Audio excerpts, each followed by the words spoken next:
Just want to do a real quick 200-mile review on the GT Aggressor Pro. I've had it 1 month today, and I'm at 203 miles so far. It's done everything from asphalt, paved trail, road, to single track, the gravel. It's performed as I expected it to for a $300 bike. The few upgrades I've done to this point, if you followed along, are a 35mm stem, which was more of just a comfort feel for me to bring the bars back to where I felt comfortable riding. The pedals, the stock plastic GT pedals were terrible. They didn't grip your shoe at all. I slipped a pedal probably 10 times in 2 rides. These pedals, again, cheap, Amazon, like $30. They grip your shoe. The IXF bottom bracket and the crankset is, from what I understand, bulletproof. So far in 200 miles on it, it has been that. No problems at all. I only changed those because I wanted to go to the single chainring. It's just a JG bike, oval 34 tooth chainring. Again, with offset tooth sizes, skinny and wide to grip the chain. I have 0 chain derailment issues now, or chain jumping off on anything I've done to this point. If you followed along, I have ridden some pretty gnarly trails, black diamonds and stuff. I've had no issues. I think that's all the upgrades, just some other odds and ends, looks-wise stuff, but that is the stock chain still with that chain ring. It's the stock 8-piece in the rear, stock shifters, stock brakes, stock everything. My complaints with the bike to this point were, again, what I expected them to be. The front fork being a spring fork with no rebound control. Yes, it says you have rebound control. There are clickers on top. If they have some amount of adjustment, I haven't figured it out. Tried every direction, they still feel the same. You're either at the very top or at the very bottom. Very easy to bottom out, and when you do, they spring you up with no control. There's far too much rebound in them. Again, spring fork, not necessarily an issue. That's to be expected. When you look this fork up, they're like $50. Just the way it is. That's obviously an upgrade that's coming. I'd like to go to an air fork, probably just because it's a budget bike and what I kind of want to do with it. I want to go to 1,000 miles with it. I'm probably just going to go with a lower end, probably an Amazon air fork. Again, Wolf Tick and those guys all talk about those cheap air forks, and they have really good luck with them. The other upgrades I want to do in the very near future are tires. I rode a black diamond last weekend, and I was sliding everywhere. Could not get traction on climbs. Had a heck of a time on the side hills trying to keep the tires under me. These tires are probably okay if you're just going to ride around town or on paved trail, but once you get them off road, they're pretty terrible. But again, $300 bike, I'm okay with that. The last complaint I have is the derailleur.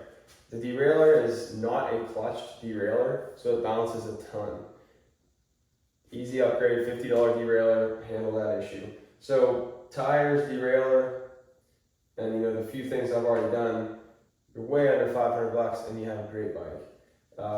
To this point, $300 bike, $15 stem, $10 chain ring, $45 bottom bracket and cranks, and $30 pedals, pretty much it. I did put slime tubes in just to give me a little peace of mind when I'm riding further from the truck, but it is pretty much a stock bike with the exception of the bottom brackets and the chain ring, but it's been great. It has done everything I'd hoped it would and more.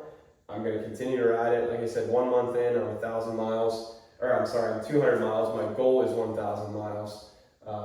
I think it's going to be pretty feasible. As you can see, I don't know if you can tell from there, I rode it last night in the rain and mud to my son's baseball game down railroad bed, which is all big 2B stone or even bigger, and it did great. Really, for what it is, it's done great. I've wrecked it a few times.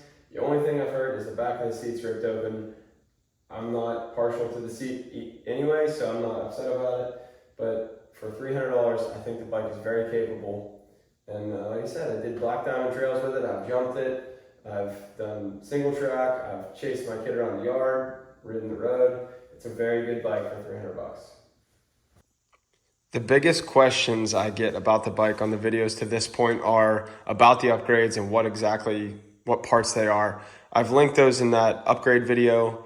I could link them again in the description of this one. The other big question I get is what size is the frame and how tall am I? This is a medium frame. I'm 5'10".